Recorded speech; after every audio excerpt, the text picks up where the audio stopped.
नमस्कार, मी स्वप्नील पाटील आणि आपण वाचतोय रवींद्र ठाकूर लिखित धर्मयुद्ध ही कर्णाच्या जीवनावर आधारित कादंबरी. चला आज वाचूयात भाग 58. आपली बलदंड शुंडा उगारून भयावह चित्कार करत पुढे आलेल्या त्या उन्मत्त गजराजानं भीमाच्या रथाला जोरदार धडक दिली. धुरंधर वृक्षाच्या कठीण लाकडापासून तयार केलेला आपला मजबूत रथ खिळखिळा होऊन कोलमडण्यापूर्वी भीमानं रथावरून खाली उडी घेतली.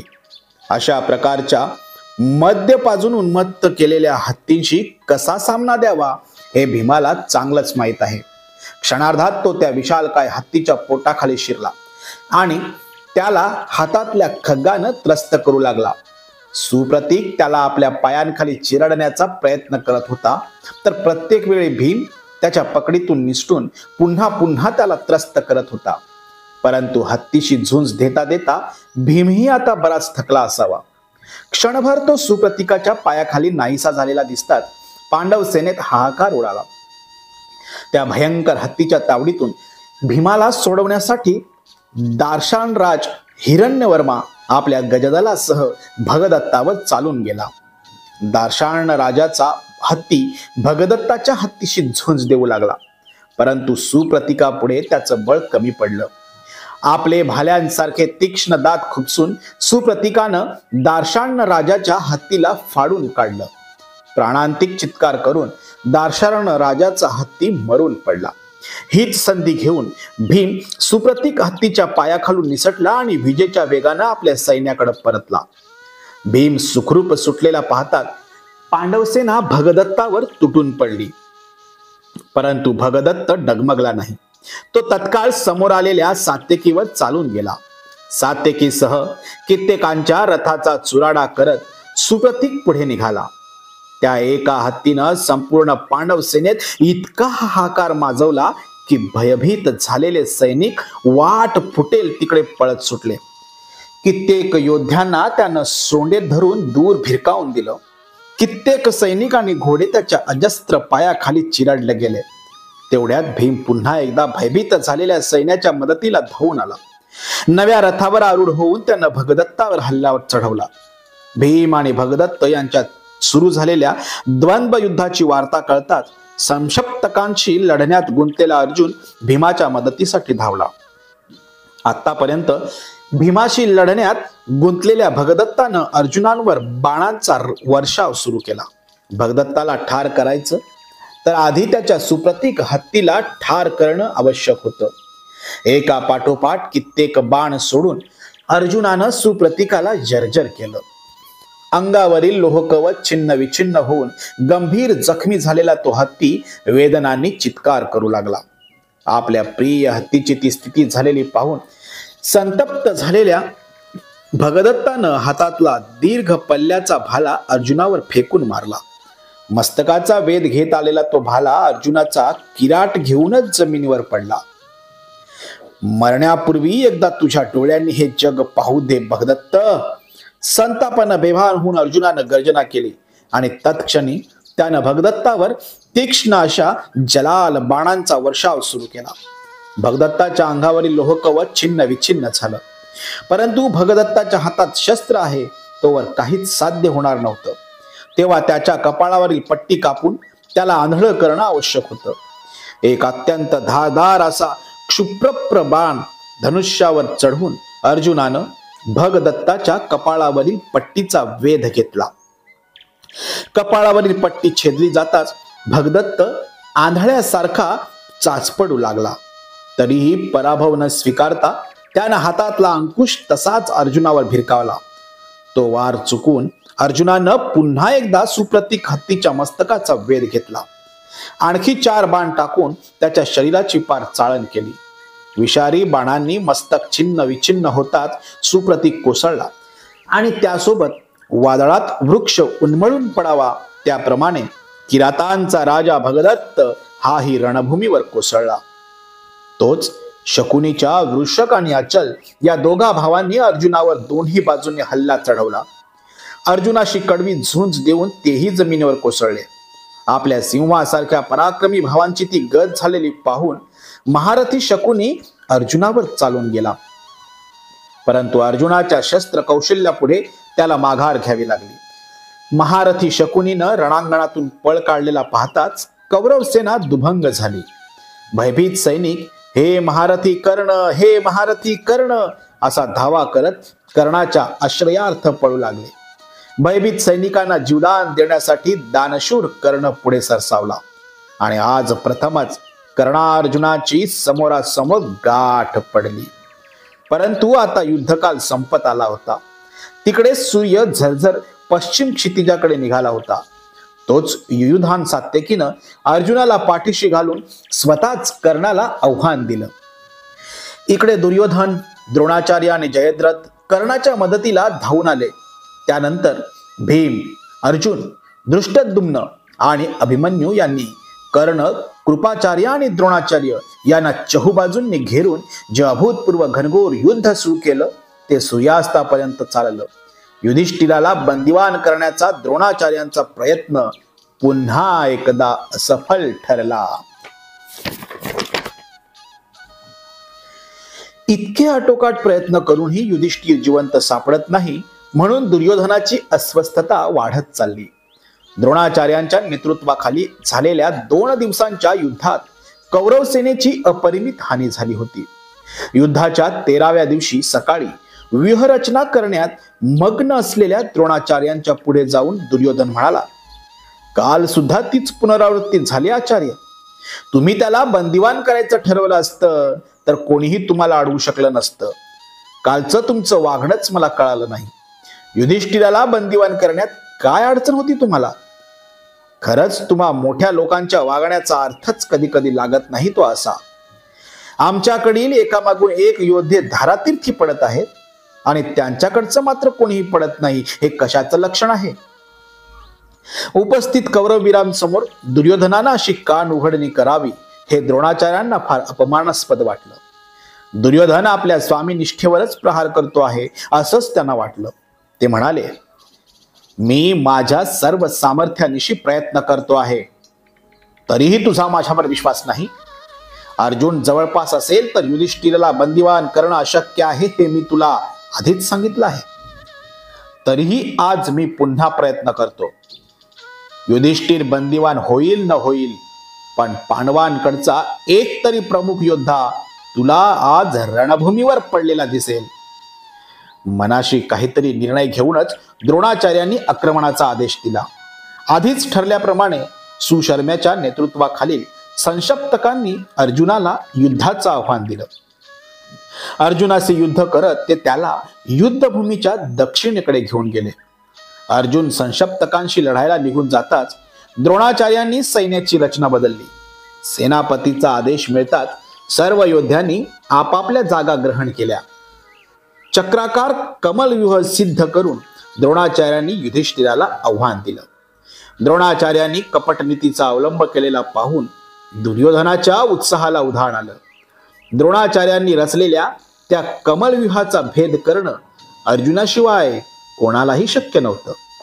युधिष्ठिरच काय, पण आता महाबलवान भीम जरी पुढे आला तरी त्याच्या सापळ्यात सापडलेल्या हरणाप्रमाणे अलगद बळी पडणार होता त्याचा. पण दुर्योधनाला फार काळ वाट पाहावी लागली नाही. थोड्याच वेळात पांडव सेनेकडून एक युद्धरथ वायुवेगानं पुढे येताना दिसू लागला. त्यावर स्वनेरी ध्वज फडकत होता. निश्चितच तो अभिमन्यूच होता. सेनापती धृष्टद्युम्न, भीम, सात्यकी, चेकितान, युधामन्यू, शिखंडी, उत्तमौजा, द्रुपद, विराट असे कितीतरी योद्धे आपले सेनाबल घेऊन त्याच्या मागोमाग येत होते. अभिमन्यू म्हणजे प्रति अर्जुनच. दिसायला अर्जुनासारखा रूपवान, तसा पराक्रमातही अर्जुनासारखाच असामान्य. कर्णाचा वृषसेन, दुर्योधनाचा लक्ष्मण, दुःशासनाचा दौशासनी, तसा अर्जुनाचा अभिमन्यू जणू प्रति अर्जुनच. बलशाली हत्तींच्या झुंडीवर सिंहाचा छावा तुटून पडावा त्याप्रमाणे अभिमन्यूनं द्रोणाचार्यांनी रचलेल्या कमल व्यूहावर जोरदार धडक दिली. अमोघ बाणांचा वर्षाव करत अभिमन्यू स्वतः द्रोणाचार्यांवर कोसळला. भीम, युधिष्ठिर, नकुल, सहदेव आदी सर्व योद्धे अभिमन्यूच्या पाठीशी होतेच. कित्येक मस्तक धडावेगळी झाली. कित्येक सैनिक अश्वदलाच्या टापांखाली चिरडले गेले. अभिमन्यूचा तो हल्ला अंगावर घेऊन सेनापती द्रोणाचार्य आपलं युद्ध कौशल्य पणाला लावू लागले. अधूनमधून आपल्या सैन्याला सूचना देऊ लागले. प्रत्यक्ष सेनापती द्रोणाचार्यांसमोरच कमलव्यूहाला भगदाड पडलं. द्रोणाचार्यांनी रचलेल्या चक्राकार कमलव्यूहाची पहिली पाकळी किलकिलीत झाली होती. अभिमन्यूनं चक्रव्यूहात प्रवेश केला होता. वणवा पेटत जावा त्याप्रमाणे अभिमन्यू आपल्या सैन्यासह पुढे सरकू लागला. कमलव्यूहाची अशी एक एक पाकळी उचकटत तो तरुण योद्धा असाच पुढे जात राहिला असता तर संपूर्ण व्यूहरचना कोलमडून पडणार होती. तेव्हा त्याला अडवणं आवश्यक होतं किंवा त्याला आत घेऊन कमलव्यूहाचं मुख बंद करणं आवश्यक होतं. अभिमन्यू पाठोपाठ आलेला भीम त्याच वेगात पुढे घुसला. तोच द्रोणाचार्यांनी दिलेल्या सूचनेचा अर्थ लक्षात घेऊन सिंधुराज जयद्रथ यानं त्वरा केली. तत्काळ पुढे होऊन त्यानं भीमाला अंगावर घेतलं. भीमाला मागे रेटत तो कमलव्यूहाच्या मुखावर जाऊन उभा राहिला.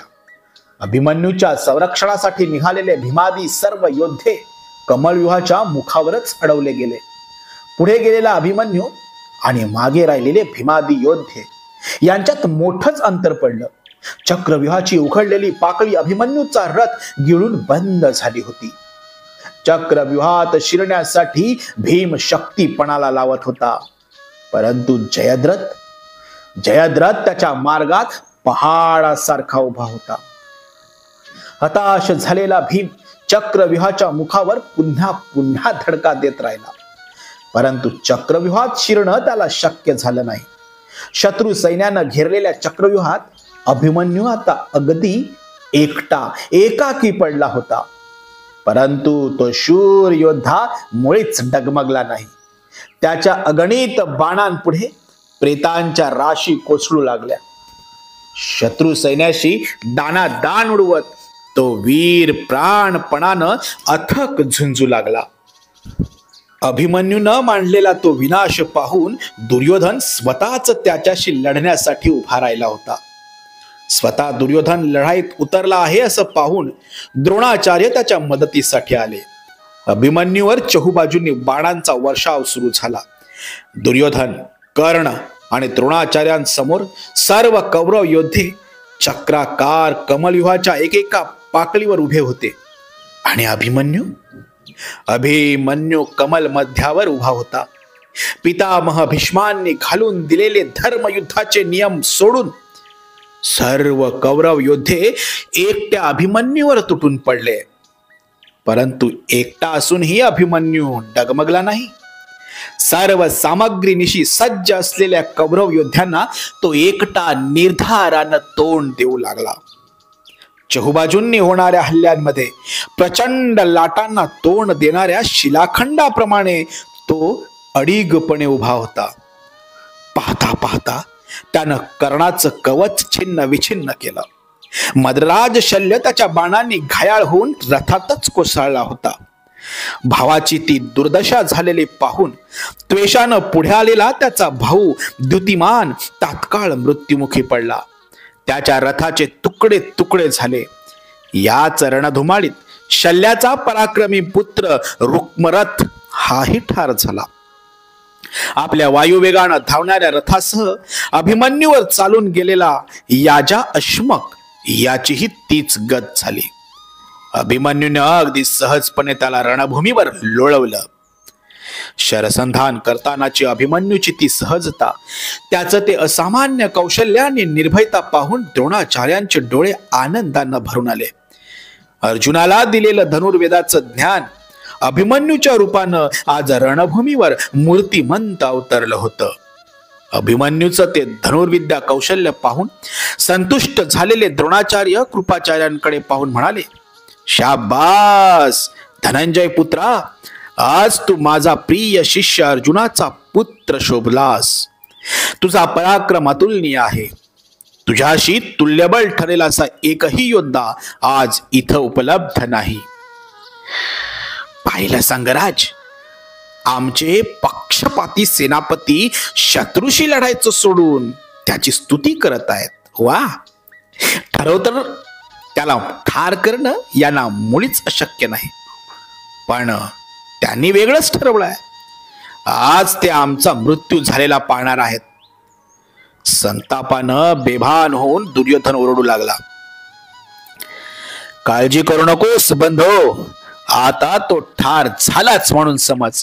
असं म्हणत दुःशासनानं वाटेत आलेला राजा बृहंत याला ठार करून आपला रथ अभिमन्यूच्या रथावर घातला. पुन्हा भीषण रणकंदन सुरू झालं. अभिमन्यूच्या धनुष्यातून सुटलेला एक मर्मवेधी बाण मस्तकावर आदळताच दुःशासन मूर्छित होऊन रथातच कोसळला. त्याच वेळी तिकडे अंबष्ट नरेश श्रुतायू याचा पुत्र श्रीमान हा दुर्योधन पुत्र लक्ष्मणाच्या हातून ठार झाला. अभिमन्यूच्या प्राणघातक हल्ल्यापासून दुःशासनाला वाचवायचं तर त्याला तात्काळ बाजूला न्यायला पाहिजे होतं. सारथी, रथ बाजूला घे. दुःशासनाच्या सारथ्याला आज्ञा देऊन कर्ण पुढे सरसावला. एक कसलेला योद्धा आणि समोर विजेच्या वेगानं शरसंधान करणारा नवतरुण वीर, या दोघात जीवघेणी झुंज सुरू झाली. कर्णाच्या शस्त्र कौशल्यापुढे अभिमन्यू जेरीला आला. कित्येक प्रकारचे बाण, खड्ग, भाले, ढाली, गदा, शूल, प्रास, भृशुंडी इत्यादी शस्त्र, सैनिकांची तुटलेली मुंडकी, दारातीर्थी पडलेल्या योद्धांचे देह आणि ठिकठिकाणी माजलेला रक्ता मांसाचा चिखल यांनी रणभूमी झाकून गेली. बराच वेळ चाललेल्या या युद्धात कोणीही थकलं नाही की कोणी माघारही घेतली नाही. अचानक चमत्कार घडावा तसं काहीतरी घडलं. तरुण अभिमन्यू कसलेल्या योद्धांवर मात केली. अभिमन्यूच्या एका क्षुरप्र बाणानं कर्णाच्या धनुष्याचा वेध घेतला. विजयी धनुष्याची प्रत्यंचा तुटून ते ताडकन कर्णाच्या हातून निसटलं. कर्ण निशस्त्र झाला. दुसरं धनुष्य घेऊन कर्ण त्यावर प्रत्यंचा चढवतो आहे तोवर अभिमन्यू आणखीन पुढे आला. तीच संधी साधून कर्णबंधू शत्रुंजयानं अभिमन्यूला आव्हान दिलं. आता शत्रुंजय आणि अभिमन्यू यांच्यात तुंबळ युद्ध सुरू झालं. अभिमन्यू शत्रुंजयाला हार जात नव्हता आणि जाणारही नव्हता. शेवटी व्हायचं तेच झालं. अभिमन्यूच्या धनुष्यातून सुटलेला एक धारदार बाण शत्रुंजयाच्या कंठनाल छेदून निघून गेला. बंधो शत्रुंजय! कर्ण आक्रंदून उठला. प्रत्यंचा चढवून सिद्ध केलेल्या त्याच्या हातातलं विजय धनुष्य थरकापलं. अगदी याच क्षणी शत्रुंजयाचा बळी घेणाऱ्या अभिमन्यूचा कंठनाल छेदावा असं त्याला वाटू लागलं. परंतु बाण घ्यायला कर्णाचा हात उचलला नाही, कारण अभिमन्यू आता दुसऱ्या योद्ध्याशी लढण्यात गुंतला होता. वाटलं एकाच अब्जलिक बाणानं क्षणार्धात त्याचं मस्तक, पण नाही. दुसऱ्या योद्ध्याशी लढण्यात गुंतलेल्या योद्ध्यावर बाण टाकणं हे कर्णाचं ब्रीद नाही. कर्ण शत्रूला ठार करील त्याला सिंहासारखं आव्हान देऊनच. समोर दुर्योधन पुत्र लक्ष्मण आणि अभिमन्यू यांच्यात जीवघेणी झुंज पेटली होती. जणू दोन तुल्यबळ वनराज एकमेकांवर कोसळले होते. लक्ष्मणाचा पराक्रम पाहून कौरव सेनेचा उत्साह दुणावला. कर्णाच्या पराभवानं धीर खचून दूर गेलेले सैनिक परत येऊन लक्ष्मणाच्या बाजूने लढू लागले. बराच वेळ ते युद्ध चाललं आणि पुन्हा एकदा कौरवांचं दुर्दैव ओढवलं. अभिमन्यूच्या एका सर्पमुख बाणानं लक्ष्मणाच्या कंठाचा वेध घेतला. रूपागुणात प्रति दुर्योधनच भासणारा तो तरुण राजपुत्र प्राणांतिक वेदनाने तडफडत रणभूमीवर कोसळला. राजपुत्राची ती दुर्गत झालेली पाहून अवघ कौरव दल शोक विव्हळ झालं. लक्ष्मण, पुत्र लक्ष्मण! शोका वेगानं दुर्योधन किंचाळला. अभिमन्यूकडे पाहत तो पुढे ओरडला, अरे, अर्जुनाच्या या क्रूर पोराला कोणी ठार करणार आहे का? आता आणखी कशाची वाट पाहतो आहे संगराज? दुर्योधनानं केलेल्या त्या आवाहनाबरोबर सेनापती द्रोणाचार्यांसह कृपाचार्य, कर्ण, अश्वत्थामा, भूरिश्रवा, बृहद्वल आणि कृतवर्मा या सर्वांनी एकवटून अभिमन्यूला वेढा दिला. आता अधिक थांबणं उचित ठरणार नव्हतं. आता आणखी कोणा महत्वाच्या योद्ध्याच्या बळी पडायच्या आणि शक्य तेवढ्या लवकर अभिमन्यूला ठार करायलाच पाहिजे होतं.